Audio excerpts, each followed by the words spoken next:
Hala, si Mayor Vico! Init!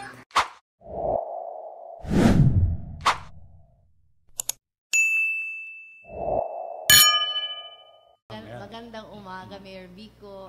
Maraming salamat sa... Alam ko hindi ka pa nakakapahinga at linggo ngayon, pero maraming salamat at pinagbigyan nyo kami. Maraming salamat po sa pag-imbita sa akin. Apo. So, ngayon, hindi pa nakakaupo. Ay, mukhang sasalubungin na siya ng election protest. Kaya nga sabi ko nga, welcome to the club. Yes. Pero eto kanina, Kaeli, nagkakwentuhan kami ni Mayor Vico. Marami na siyang pinagdaanan na kahirapan. Kung naalala mo, Kaeli, nung nag-uumpisa pa lang siya, counselor na siya eh. Batang-bata, pero nag-uumpisa pa lang siya nung nagkandidato siyang mayor. Maraming nagsasabi, bakit ang lakas ng loob mong sagupain? 'Di ba? Yung isang pamilya na sobrang tagal na diyan, yung syempre yung lahat na yung lahat na siguro mga local officials, kakampi nila, parang lumalaban, bumabangga ka sa pader. 27 years po sila roon. Oo. Nakapwesto. Incumbent. Pero siya, Eli, marami nagsasabi, etong batang to, mahusay sana, dapat sana to maging mayor, pero hindi to mananalo. Pero kaya siguro, Eli, pinag-aagawan siya. Kasi siya yung nagpakita na walang imposible. Diba? Siya yung nagpakita na walang imposible. Saka yung tao, pag binigyan mo ng choice, parating, basta mapakita lang sa kanya yung kalinisan ng hangarin. Pipiliin niya pa din yung kabutihan. Kaya magandang umaga sa iyo, Mayor Vico. Magandang umaga po. Ito, Mayor Vico, may programa kasi yung aming opisina na Istorya ng Pag-asa. Kaya itong segment na to, ikaw yung aming fini-feature sa Istorya ng Pag-asa. Pero siguro mas yung interest ng ating mga taga-subaybay, kailan mo ba unang naisip na papasok ka sa politika? Well, ever since bata po ako, Ma'am Lenny, I really wanted to work in government. Pero hindi naman po ibig sabihin kailangan tumakbo. Iniisip ko maging career servant ako. Pero yung para tumakbo, very late na po, mga 2015. Oh, late na Before filing, pinag-iisipan ko po. At that time, I was doing civil society work. Pero ito, ano sa tingin mo yung mga factors kung bakit parang ito yung landas na tinahak mo?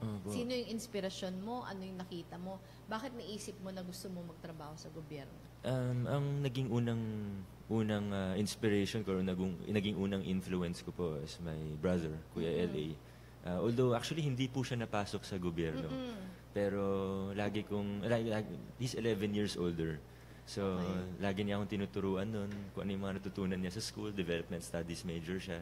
Pag uwi niya sa bahay, tinuturuan yung mga lessons. 10, 11 years old ako, pinilit niya akong basahin yung Constitution. so yung at a very early age, na-expose ako sa mga topics ng governance. So, hanggang lumaki ako, college, nag-take ako political science. Parang alam mo na yun na talaga basta yung alam direction ko, gobyerno talaga. Hindi ko rin po masabi talaga kung bakit. Baka, I'd like to think na Diyos naglagay sa puso ko ng yung passion for this. Pero hindi ko po talaga alam exactly bakit. Basta alam ko po na yung calling ko, gobyerno. Kasi ito, yung parang sa'yo kasi, kilalang last name, kilala yung magulang. Pero pag tiningnan yung path mo, hindi yun yung ginamit mo para makapasok. Parang yun yung flavor, pero pinaghandaan mo talaga, di ba? After ng political science, nag-masters ka. Public management naman po. Nag-masters ka in public management. So, ang gusto sabihin, nag-aaral ka talaga, naghahanda ka, at tingin ko yun yung nagbibigay ng inspirasyon sa lahat. Na parang hindi mo, parang binibigyan mo ng importansya. Although, Ma'am Lenny, Kaeli, hindi ko naman po maitanggi o ma-deny na talagang advantage po, lalo na sa sistema ng politika sa atin, na hindi masyadong ideology-based or issue-based, ay naging malaking advantage po talaga sa akin, lalo na entering politics. Pero hindi naman po maganda na, di ba, nanalo ka dahil sikat yung pangalan. Kailangan maghanda po. And even itong campaign for mayor, we really refused, my team and I, we really refused to make it a showbiz campaign. Dapat mag-focus tayo sa issues. Dapat mag-focus tayo sa mga issues lang. And kung may celebrity factor man, bonus na lang yun. But the core has to be and issue-based. I think naging very successful ka doon. Naging successful ka na totoo na yung dad mo minsan sumasama, Opo, diba? actually madalas po siyang sumasama. Ang sipag niya naman. Pero, parang sa'yo kasi klaro na seryoso ka sa trabaho. Siguro nakatulong yung pag-counselor mo. Kasi naalala ko ka, Ellie, early days, parang bago member ako ng Congress, yung Ateneo School of Government, kinukwento na sa amin na mag-watch out kami sa'yo. Mag-watch out kami sa'yo kasi eto, very promising, seryoso, nag-aaral. So, yun, parang na-establish mo ng ganon. Natingin ko malaking inspirasyon siya sa mga ibang mga kagaya mo na bata pa. Pero gustong pumasok sa politika na hindi ito minamana lang, hindi ito ipapasa lang sa'yo, pero kung gusto mo, kailangan paghandaan. Yes. Apo. Pero dito, how old are you na ba? 29, turning 30. Sinabi ko sa... This month, June 17 po. June Yes. ka pala. Sinabi ko sa kanya ka, Ellie, na pareho silang edad nung asawa ko. Nung 30 din. Magsa-30 din yung asawa ko. At dito ho ang binabanggit kasi, alam nyo, yung Pasig talagang hindi simpleng syudad po ito, no? Marami kayong problema nakakaharapin at sasabihin ako, baguhan nyo, pag walang napatunayan yan, baka next elections, mawala na. So, ano ang ginawa mong paghahanda? Kasi yung ibang tumakbong senador, hindi sila naghanda eh. Pero ikaw sabi mo, naghanda ka talaga. So, swerte naman yung mga taga-Pasig na kahit na bagito ka sa pagiging mayor, ay talagang pinaghandaan mo. Opo. Pero, Kylie, bago ko sagutin yun, tama po yun. Kung 3 years walang napatunayan, dapat talaga tanggalin ako at hindi na ako iboto sa 2022. Tama po yun. Pero with that said, ako naman, again, dapat naghahanda. So, other than the master's degree, siyempre iba yung educational attainment, but iba yung realidad ng politika at yes, problema. yes. Sa Opo. katingin ko ka, Ellie, iba yung mayor, iba yung senador. Parang pag mayor ka, hindi lang kasikatan yung tinitingnan ng tao eh. Pero Mas alam direct kasi, po sa tao. alam ng tao na yung tingin nila sa mayor, taga-salba, di ba? Taga-salba nila. Pero kung tatakbo ka ng senador, alam mo dapat gumawa ng batas. Yung proseso. Oo naman. Hindi, pero ang gusto ko sabihin ka, Ellie, kasi mas detached Yes, ma'am. yung tao sa Senado. Iba yung mata na ginagamit sa pagpili. Pero yung mayor kasi, ano yun eh, parang pag pumipili ka ng mayor, una yung pagkatao, kasi ang iisipin mo, malalapitan ko ba siya pag nangangailangan ako. Iba po yung Ang pangalawa, alam mo na ang binoboto mo yung kinabukasan ng lugar mo. Opo. Kasi ilalagay mo sa kamay niya yung kinabukasan ng lugar. Kaya tingin ko sobrang grabing feat na at your age, ang hinalaban mo, malakas na dynasty na. Tinatanong ko siya kay Ellie kanina, ilan ba yung kakampi mong councilors na nanalo? Ilan ba yung kapartido mong o kakampi mong mga barangay captains? Ilan yung nanalo rin? Wala po akong ticket eh. Wala po akong ticket. So lahat ng konsihal ay nasa kabila, pero ano naman, nagkausap po confident naman po ako na basta maganda yung programa, para sa bayan. susuporta din po yan. Nabasa ko po, Mayor, na parang ang isa po sa iniidolo nyo na lakol na opisyal, ang yumaong Mayor, Secretary Jesse Robredo. Ano po nakita nyo sa kanya? Yes, ang nakita ko po, although I never met him personally, sa mga nababasa, sa mga nakakwento ng mga nakatrabaho niya dati, it's really yung thrust niya to empower people. So hindi lang yung mayor yung magaling. Hindi lang yung sinasabi, alam ko lahat ng sagot, ako yung savior niya. Hindi po. Hindi ko alam lahat ng sagot, magtulungan tayo. Totoo. Saka eto ka, Ellie, hindi pa siya tumatakbo ng mayor, pumunta siya sa Naga.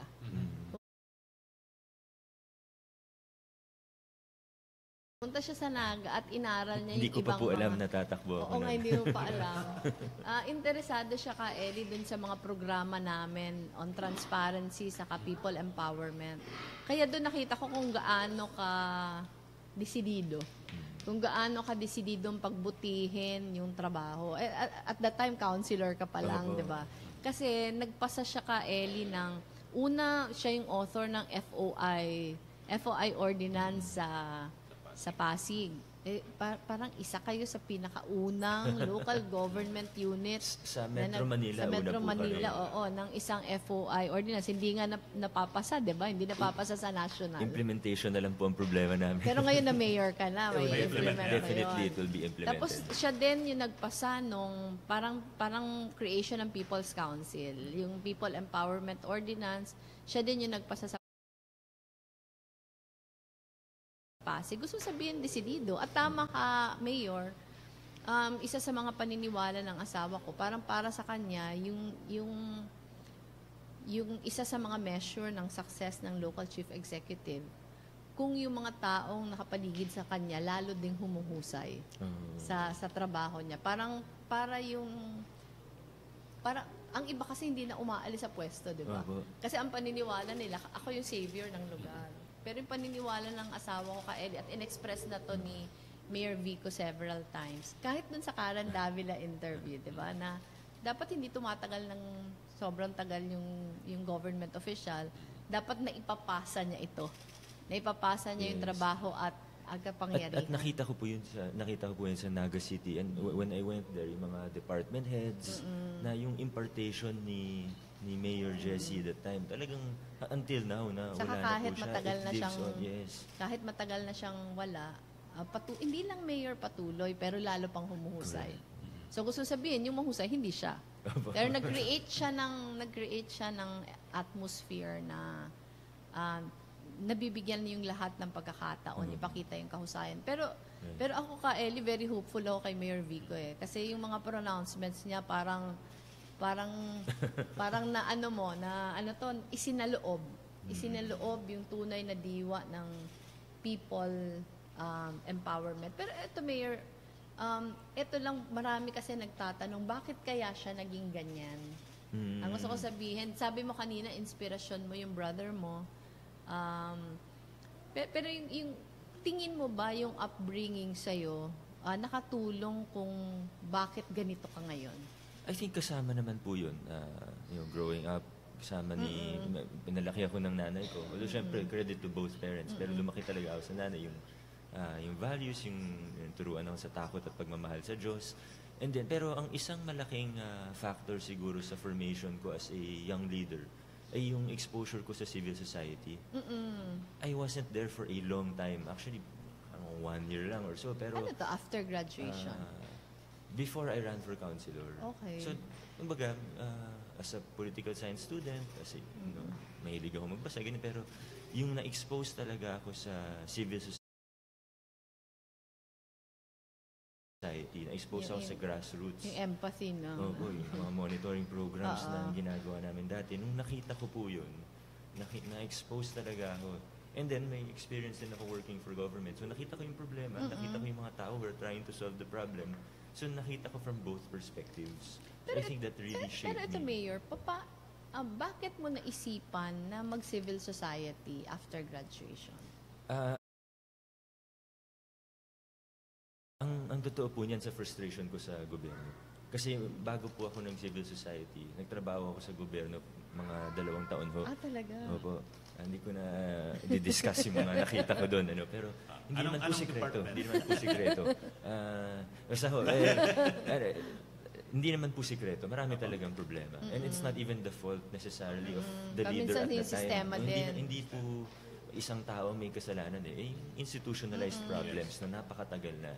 Kahit siguro gumanda naman po in the last 20 years. Pero yun, na-frustrate po ako. Nag-resign po ako.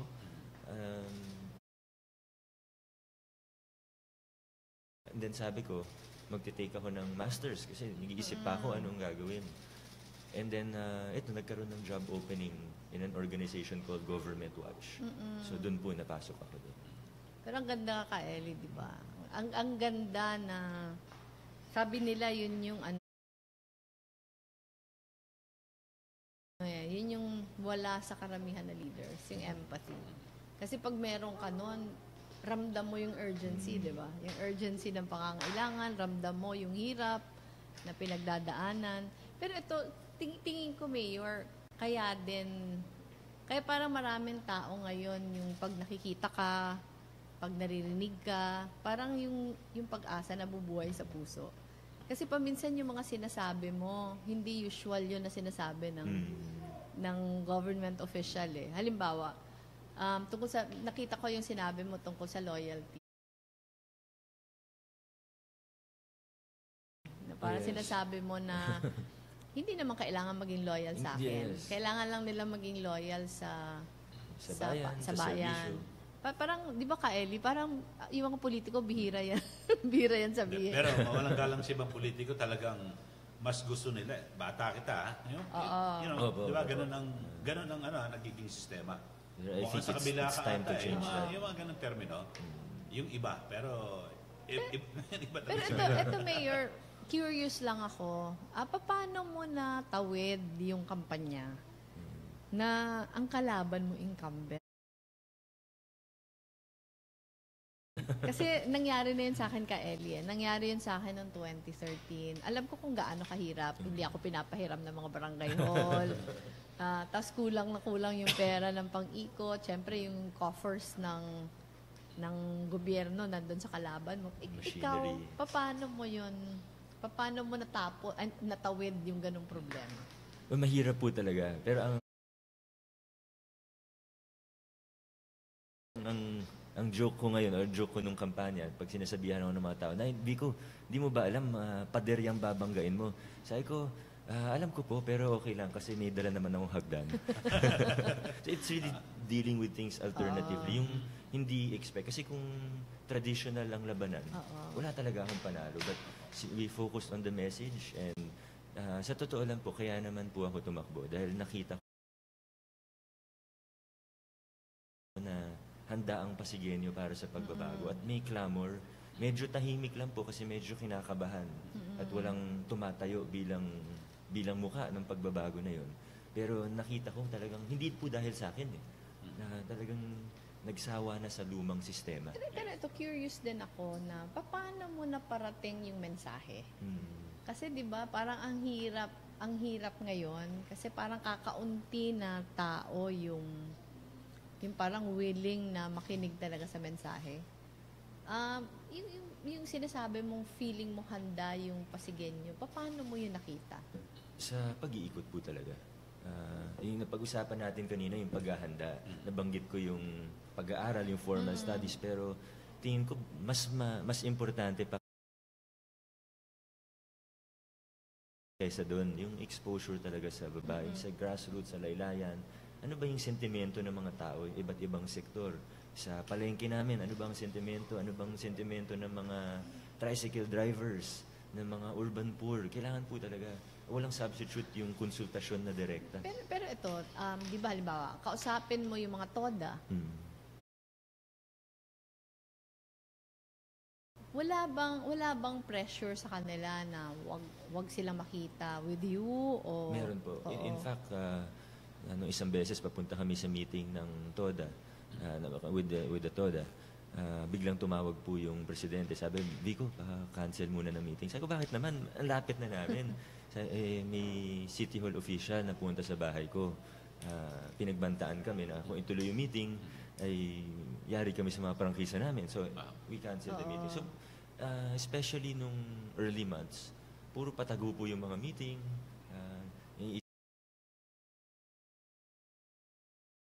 Isip nga ako, ba't puro patagal? Wala namang ginagawang illegal. Pero ganun po yung nangyari. And I think yung nagkaroon ng groundswell then towards the end. Kasi kung naalala mo ka, Ellie, nung nag-uumpisa pa lang si Mayor Vico, di ba? Parang ang dami, halos lahat na tao nagsasabi, eto, sana, mahusay sana. Pero wala kasi itong pag-asang manalo. Parang ang hirap ng ganon, di ba? Kasi may tendency kasi yung electorate na parang bandwagon. Yes. Di ba? Tama. Oo. So yung sa akin, curious ako how you did the campaign. Kasi may isang clip sa YouTube na napanood ko yung dad mo eh. Na parang kahit Itbulaga ka, Ellie, ayaw. Bawal. Oo. Hindi po Ayaw siya bigyan. nakapasok at that time. Yes. Pati, ma'am, Hindi yung ko po alam, basta hindi nakakapasok. Pati yung pagtitinda ng biko. Totoo Binawal ba daw. yun? In some areas may cases po na sinisita yung mga... Pero Napaka-petty Di ba, naman. May mga kilala ko Hindi naman ron. po sa pinagbawal. Bawal kasi dati sa paligid ng City Hall, may mga vendor doon ng biko. Hindi, may mga nagsasabi. Sobra naman yata. Pinagbawal, Ganun po ba? bawal magtinda ng biko. oh, Sa City Hall kasi ayaw makita ni Mayor. may isang beses po sa palengke, may lumapit sa akin na tindera. Sabi, "O Biko, pakiawin mo na tong biko ko." Pagtingin ko dun sa bilao, sabi ko, "Manang, hindi po biko yan, sapin-sapin yan." Sabi niya, "Hindi, huwag kang maingay. Sa ilalim may biko." Oo. Pero pambihira, no? Pero ito, yun nga ka, Ellie, eh. Tingin ko, Mayor, ito wag naman, hindi naman ito to add pressure to you. Pero yung sa akin kasi, sobrang halaga nung term mong ito. Not just for passing, pero for everyone. Kasi, pag natawid mo yung first term mong maayos, parang yung mensahe, di ba? Yung mensahe ng pag-asa sa lahat na kahit yung pinakamatayog na mga dinastiya, kayang buwagin. Walang forever. Oo, walang forever. Kaya tingin ko napakalaga. Yun nga kinakwento ko sa kanya ka Ellie, kasi marami din kaming groups na tumutulong sa governance. Sabi namin, mag-all out tayo doon sa mga sa mga local officials na talagang gustong itulak din. Itulak yung mga ganitong kaisipan. Pero, Mayor, ako maliban sa congratulations, parang pinakakailangan mo yata good luck.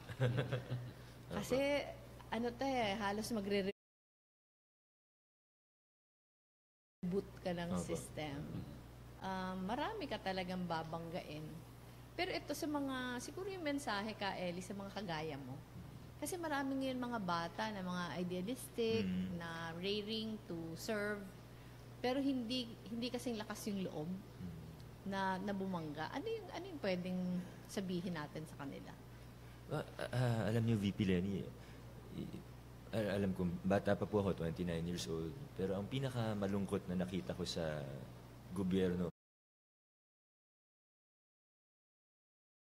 so far is pag may mga young people na idealistic, maganda ang puso, pero pag nandun na, may mga maling nagagawa dahil sa mga nakasanayan natin sa gobyerno, pero mali. Sistema. So ang ibig ko pong sabihin, hindi lang po dapat yung maganda yung puso, kailangan pinaghahandaan din po talaga. Kaya nga may binabanggit Tom na, naku, kinain na ito ng sistema. Yes, yun po. Kaya, Kasi, pero ako sobrang happy ako na yun yung sinabi mo. Kasi tingin ko yung mindfulness na nangyayari yon, ayun yung makakatulong sa'yo para, kaya sa isang interview, tinanong ako kung ano mensahe ko sa'yo. Yung mensahe ko talaga ganon, na despite the difficulties, stay the course. Yes. Kasi, halos lahat naman na halos lahat, hindi lahat, pero halos lahat na pumapasok sa politika have the very best of intentions. Maganda po yung intention. Pero pag nandyan na, instead na sila yung nagbago ng maling sistema, sila yung nakain.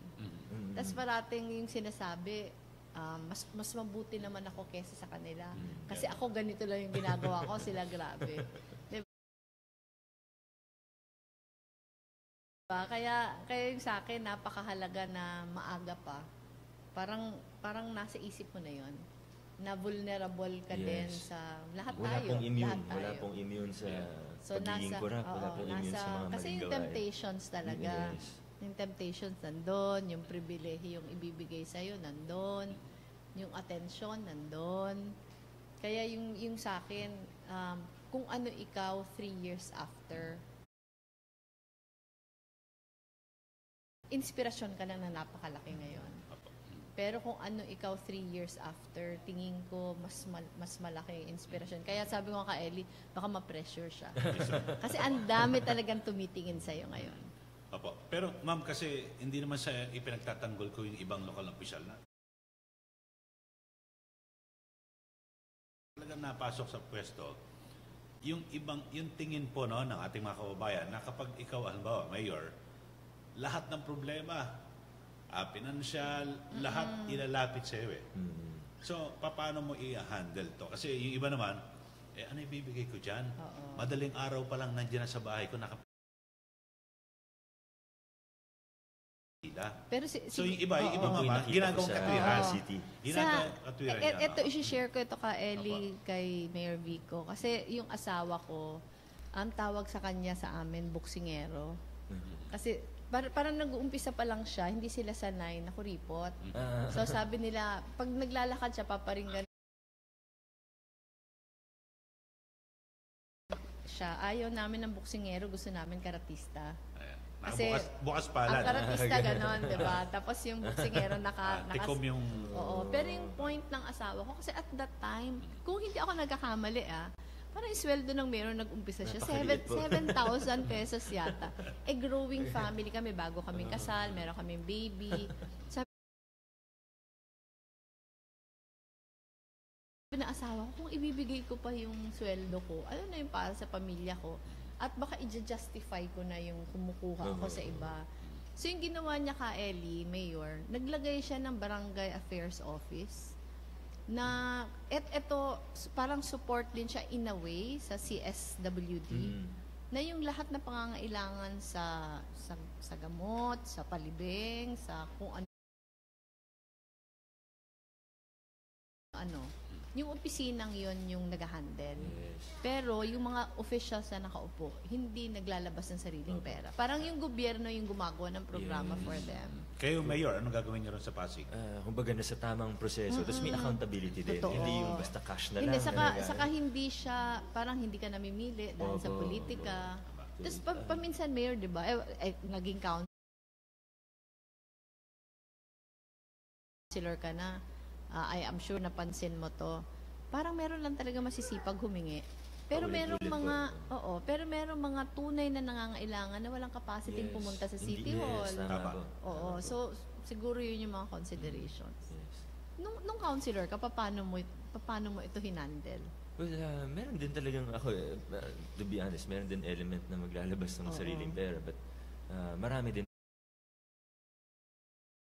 po talaga nagagalit na grabe yung kuripot naman ito. Yung ibang konsyal, ito binibigay, ba't ikaw yan lang? Parang hirap na hirap ka yata magbigay, parang ganun. So, to some extent, nagbibigay din naman po ako. Lalo na pag nakita mo naman po talaga na kailangan. baga may cancer or talagang nangailangan. Pero, linilimit ko kung ano lang po talaga yung kaya. Especially, siguro ang difference po kasi kay Mayor Jessie at the time, pag mayor ka, mas marami kang control na resources. Bilang sa councilor, zero po. Lalo pa kung lang. opposition ka, no? Zero po talaga yung budget ko. So, nagawan ko na naman parang ilapit sa tamang organization na pwedeng tumulong. Hirap talaga ka. Nagbabudget po ako ng, siguro ang advantage ko, wala pa akong sariling pamilya. So, I less yung expenses. Pero ganun pa man, may mga comment po na gano'n napakakuripot naman ito. Pero, syempre, tinatry ko rin po i-explain na ano mas gusto niyo? Maging galante ako pero magnanakaw ako. Maging tapat ako. Gawin natin yung tama. Din, di ba? Pag narinig mo yung ibang officials, parang nadja-justify na yung mga cut sa mga kontrata, yung mga kukunin, kasi sasabihin, hindi naman yan para sa akin. Para sa tao yan. Pero nagiging blurred po yung line. Hanggang saan ba? Totoo. So, sa Pasig, paano niyo po gagawin yung ganito? Kasi talaga maraming mahihirap na kababayan tayo sa Pasig. Saka marami din relocation area sa Pasig. But maganda po yung modelo sa Naga City and other cities are also doing that. I visited San Juan City. Meron din po silang parang centralized na assistance. I think maganda po yun.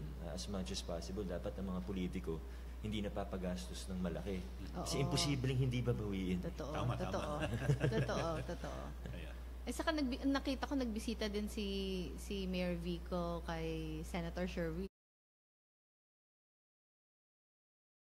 Opo, Ang dami ding magagandang programa doon. Lalo sa Venezuela. education. Opo. And Maganda yung he was also the same age as Oo, tama. 29 din po siya. Lahat sila 29 Naku, baka si Mayor Sherwin si Senator Sherwin hanggang ngayon wala pang asawa. Ay, wag naman po sana magaya sa kanya. Married to his job. Apo. Pero siguro, ito, punta tayo sa City Hall. Ano po ang, alam natin, maraming kinakabahan dyan kasi ang naging sistema po sa mga politiko talagang pag hindi sa'yo, tanggal. Kayo po, ano po ang magiging sistema nyo? Siguro para mensahe at mapanatag din ang kalooban, lalo na po yung mga empleyado ng City Hall sa Pasig na iba gumagawa naman talaga ng talagang taos-puso at Yes. tama po. 8,000 po actually kaili ang empleyado ng City Hall sa ngayon. Ang dami pala, More than 8,000. Sa lahat naman po ng mga empleyado ng City Hall, huwag po sila mag-alala. Dahil basta't nagtatrabaho ng maayos, hindi naman po ako bengador, hindi po ako vengeful na tao. Basta nagtatrabaho ng maayos, i-renew po natin kahit yung mga contractual. Mga permanent naman po sila, huwag sila mag-alala. Basta nagtatrabaho ng maayos, pero may kasama rin pong warning yan. Na kung may makita tayo na ginagawang illegal, pero dapat may pruweba at dadaan sa tamang proseso. Yun, po. Ayan mga kabatang helmet, yan nga po yung interview, Bichugapar, nila VP Lenny kay Mayor Vico. Parang paupo pa lang si Mayor Vico niyan ng time na yan. Pero diba, kaya naman talagang good governance na may transparency and accountability sa isang public official. Hindi ba kailangan ng confi funds? Hindi, ayan nga, pinag-usapan din dyan, no? Kailangan ng extra money eh. Yung Hindi nga. secret money. Bakit sila VP Lenny, tsaka sila Mayor Vico, tsaka si Mayor Jessie? Sila Kinaya yun? naman ng... Ano ba? Sila yun. bakit? Pwede naman lahat ng mga public officials, ganyan ang Hindi, kailangan yata. Alam mo, yung kailangan lang ng confi funds? Sino? Si Madam Sara. Oh, saan nyo gagamitin? Hindi ko alam. Isang kaibigan. Ay, boga. Kamusta na kaya yung libro na yan, no? Umitim. Umitim na. Hindi nag-win. Hindi nag-win. Hindi na, umitim na. Diyos ko naman. Pero ayan nga mga kabatang helmet, no? Paano kaya sa 2028, no, Bichugapar? Okay din pala maging tandem ang Ay, looking forward. VP Lenny and Mayor Yes. Vico. Comment down below nyo nga dyan. Kasi pwede rin namang VP Lenny and Senator Risa. Diba? Pwede din naman VP Lenny and Manay Leila. Palitan mo na yung titulo. Hindi na VP. President Lenny na. Sige, ulitin. Pwede naman si President Lenny at saka si Vice President Vico Soto. Ay, ganda. O kaya, President Lenny, Vice President Risa Ontiveros. Ay, pwede din. O kaya, Pwede. President Lenny at Vice President Leila de Lima. Hoy, pwede. Pero kasi diba, isang track lang naman ang gusto nila. Good governance, transparency, and accountability. Pero ma-amaze ka talaga kay Mayor Vico Bichugapar, Dahil nag-counselor pala siya at marami nga siyang nakita during that time na ito pala yung dapat na maging projects, ito dapat maging programa kasi nag-benchmark din siya, Bichugapar. Tsaka yung nga niya, dahil nga sa na-interview ko rin during sa rally kay VP Lenny nung campaign, nakasabay tayo na tiga-Pasig. At yun nga daw mantra ni Mayor Vico, sinusunod niya talaga kung ano din yung best practices ni Mayor Jessie Robredo. So talagang para siyang Bichugapar, The Apprentice. Naka-benchmark diba? doon. Naka-benchmark talaga doon. Kaya, ay nako abangan natin yan sa 2028. Pero kung gusto mo mga video ito, huwag kalimutan mag-subscribe at i-click ang notification bell para lagi ka updated sa mga ina-upload po namin ni Bichugapar.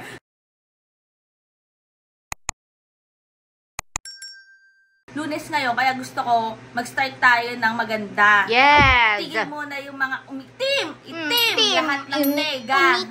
Umitim. Kaya nga. Itiman. Dapat positive lang tayo. Basta Yes. stay happy, stay healthy, and stay safe tayo as always. Sabi ko kami sa buhay yung nag-helmet din ng booking, keeps getting better every day. God bless everyone. Bye!